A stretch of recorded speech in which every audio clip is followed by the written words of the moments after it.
Ito ay rated SPG. Striktong patnubay at gabay ng magulang ang kailangan. Maaaring may masiselang tema, lengguwahe, karahasan, sexual, horror o droga na hindi angkop sa mga... Nakauwi na nga ng Pilipinas ito ngang si Ikit at ang unang nga niyang pinuntahan ito ngang si Gani.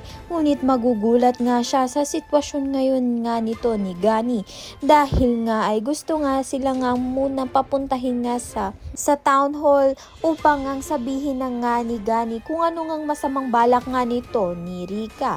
Ngunit makikipag-unahan nga itong si Rika dito nga kay Gani at magtatalo nga sila sa daan. Ngunit mapupuruhan nga itong si Gani sa tulak nga nito ni Rika at ma-ospital nga itong si Gani. Malaking posibilidad nga na maging kritikal ang lagay nga nito ni Gani sa ospital at magkaroon nga siya ng amnesia at hindi pa nga niya nasasabi ang katotohanan sa buong dinagat sa masamang balak nga nito ni Rika.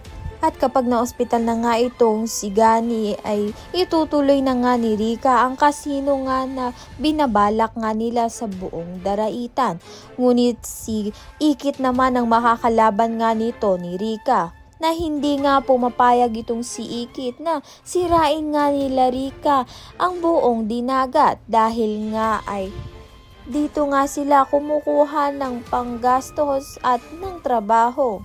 Gayunpaman wala na ngang bisa ang kasal nga nito ni Gani at ni Rika kaya naman kayang-kaya na nga ni Ikit ang sarili niya at palayasin na nga itong si Rika at si Angela sa bahay nila. Ayan at iba pa ang dapat nating pakaabangan. Maraming salamat sa iyong panonood.